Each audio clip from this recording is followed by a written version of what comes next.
بسم اللہ الرحمن الرحیم نحمدہ ونصلی علی رسولہ الکریم۔ تمام تعریف اللہ کے لیے ہے جو تمام جہانوں کے پالنے والے ہیں۔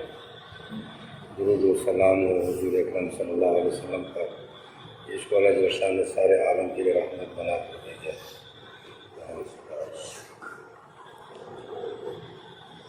میرے محترم دوست بزرگوں، اللہ جل شانہ نے ہماری دنیا اور آخرت کی کامیابی اپنے حکموں میں اور حضور اکرم صلی اللہ علیہ وسلم کے طریقوں میں رکھی۔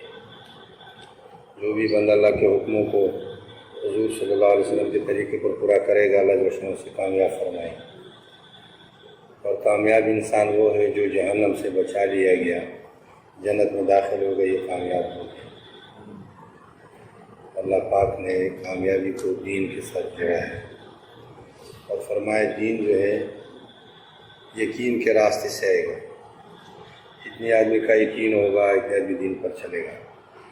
یقین کے بغیر آدمی دین پر نہیں چل سکتا ہے، کبھی چلے گا کبھی چھوڑے گا۔ تو دین فرمایا یقین کے راستے سے آتا ہے، جتنے آدمی کا یقین ہوگا اتنا آدمی دین پر چلے گا۔ اور یقین بننے کا سب سے جو بڑا ذریعہ ہے وہ کلمے کی دعوت ہے۔ یقین بننے کا سب سے بڑا ذریعہ کیا ہے؟ کلمے کی دعوت ہے کہ اللہ سے ہوتا ہے، اللہ کے غیر سے نہیں ہوتا۔ سارے کے سارے غیر اللہ کے بغیر کچھ نہیں کر سکتے، اور اللہ جل شانہ سارے غیر کے بغیر سب کچھ کر سکتے ہیں۔ کرنے میں اللہ پاک کسی بھی مخلوق کے محتاج ہے۔ ساری کائنات کو اللہ پاک نے اپنی قدرت سے بنایا ہے۔ زمینوں کا کوئی نقشہ نہیں تھا، اللہ جل شانہ نے ساتوں زمینوں کو اپنی قدرت سے بنایا ہے۔ آسمانوں کا کوئی نقشہ نہیں تھا، اللہ جل شانہ نے اتنے بڑے آسمانوں کو اپنی قدرت سے بنایا ہے۔ پہاڑوں کا کوئی نقشہ نہیں تھا، اللہ جل شانہ نے اتنے بڑے پہاڑوں کو اپنی قدرت سے بنایا ہے۔ پانی کا ایک قطرہ بھی نہیں تھا، اللہ نے اتنے بڑے سمندروں کو اپنی قدرت سے بنایا ہے۔ انسانوں کا کوئی نقشہ نہیں تھا، اللہ جل شانہ حضرت آدم علیہ السلام کو اپنی قدرت سے پیدا فرمایا ہے۔ تو ساری کائنات کو اللہ پاک نے اپنی قدرت سے بنایا ہے۔ ساری کائنات کے خالق اکیلے اللہ ہے، اور کائنات کی جتنی چیزیں ہیں اس پر اللہ کا قبضہ ہے۔ زمین اللہ کے قبضے میں، آسمان، یہ سورج، یہ چاند، یہ جتنا نظام ہے یہ اللہ جل شانہ کے قدرت قبضے میں ہے۔ ایک پتہ اللہ کے ارادے کے بغیر ہل بھی نہیں سکتا، گر بھی نہیں سکتا۔ اللہ کے ارادے کا نام وجود ہے، اللہ پاک اپنی قدرت سے کرتے ہیں۔ کرنے میں اللہ پاک کسی بھی مخلوق کے محتاج ہے۔ اس بات کا یقین ہمارے دلوں کے اندر آ جائے، اس کو کہتے لا الہ الا اللہ۔ اور جتنی کا اللہ پاک نے مخلوق بنائی ہے اس کے رازق اکیلے اللہ ہے۔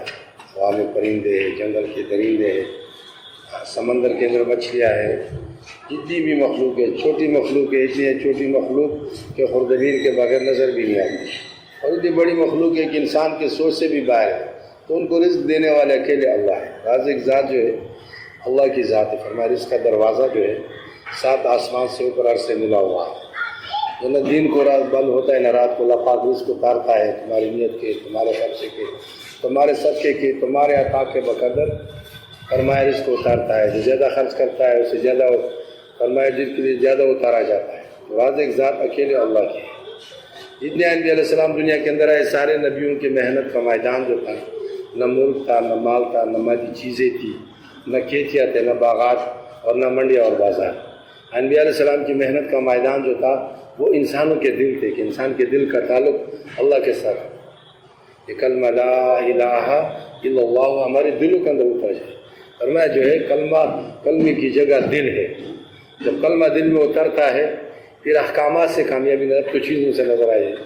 جیسے چیزوں کے خالق اللہ ہے، ایسے حالات کی بھی اللہ خالق ہے۔ عزت اللہ کے ہاتھ میں ہے، ذلت اللہ کے ہاتھ میں، کامیابی اللہ کے ہاتھ میں، ناکامی اللہ کے ہاتھ میں، موت اللہ کے ہاتھ میں، زندگی اللہ کے ہاتھ میں، نفع اللہ کے ہاتھ میں، نقصان اللہ کے ہاتھ میں، صحت اللہ کے ہاتھ میں ہے، بیماری اللہ کے ہاتھ میں ہے۔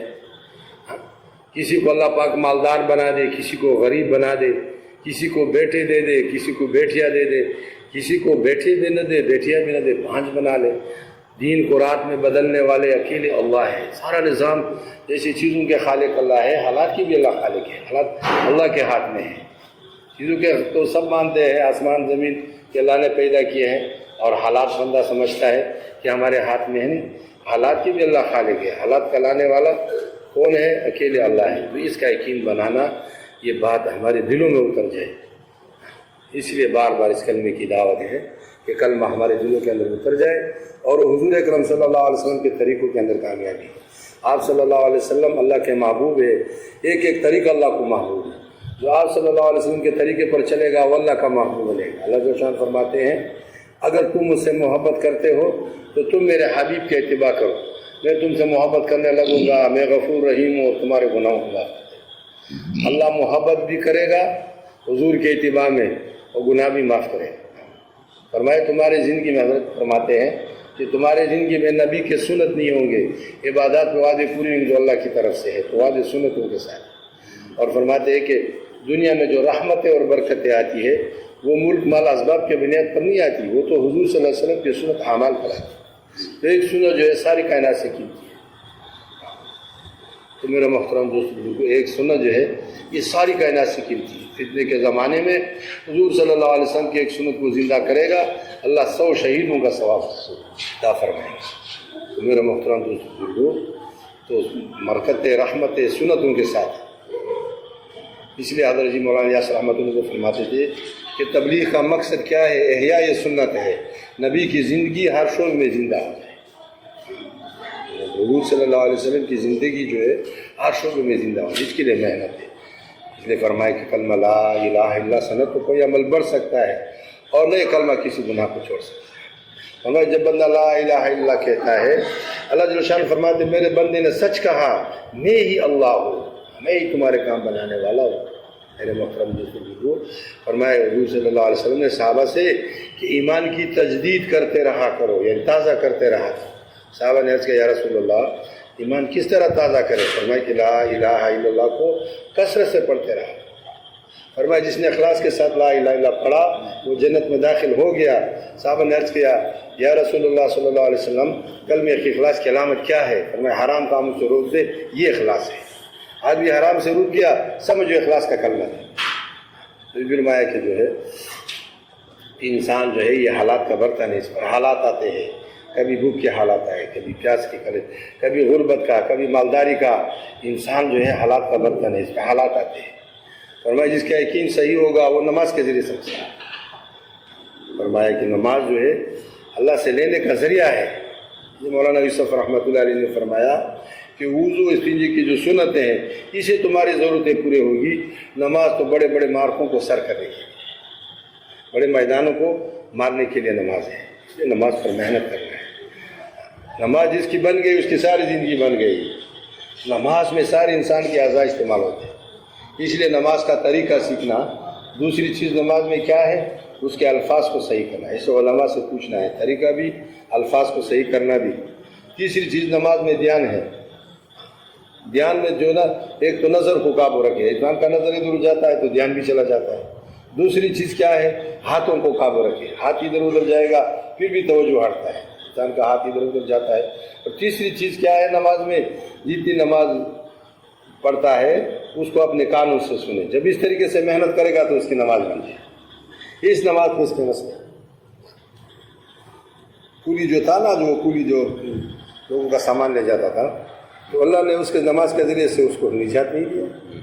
باقی ہم نے فضائل اعمال کے اندر پڑھا ہے. تو ایسے نماز پر مسئلے حل ہوں گے. یہ مولانا جمیل صاحب رحمۃ اللہ علیہ نے فرمایا کہ کمال یہ نہیں ہے کہ میزائل مار دیا جاز گرا دیا. کمال تو یہ ہے کہ 2 رکعت نماز پڑھی جاز زمین پر گر گیا. ایسے نماز کے ذریعے سے مسئلے نماز بنا لیا تو میرے محترم دوستوں بزرگوں دنیا آخر کے سارے مسئلے ہیں. دنیا کے بھی. اس لیے قیامت میں سب سے پہلے نماز کا حساب ہوگا. نماز اچھی اور پوری نکل آئی تو باقی بھی اعمال بھی پورے اتریں گے. نماز خراب ہو گئی تو اس لیے نماز کو بنانا ہے. اس کے ساتھ میرے محترم دوست بزرگوں علم کا مقصد کیا ہے؟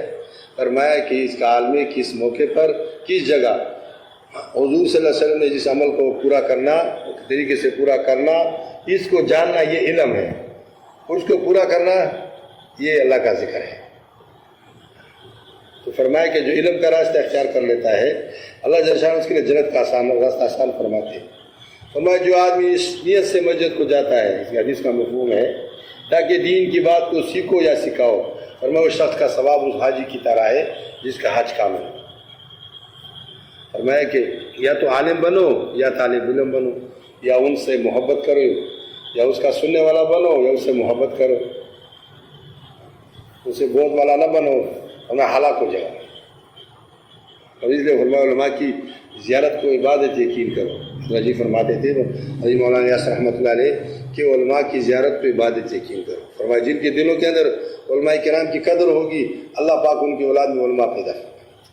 فرمایا جن کے دلوں کے اندر علماء کرام کی قدر نہیں ہوگی اللہ پاک ان کی اولادوں کو علم سے محروم فرمائے۔ علم سے آدمی پوچھ کر آدمی فرمایا جو علم جو ہے عمل کا امام ہے، غیر علم کے عمل اللہ کے ہاں قبول نہیں، جہالت کے ساتھ عمل اللہ قبول نہیں کرتا۔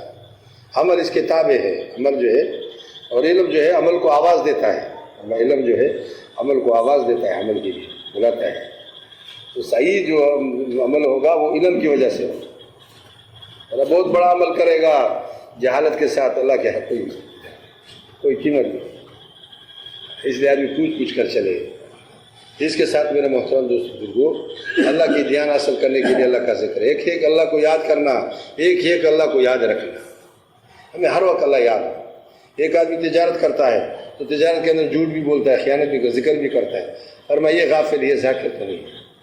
ذاکر تو یہ ہے کہ ایک آدمی دکان پر بیٹھ کر ایمانداری کے ساتھ، تجارت کی سچائی کے ساتھ، دیانتداری کے ساتھ کام کر رہا ہے، یہ اللہ کا ذاکر، یہ ذکر کرنے والا ہے۔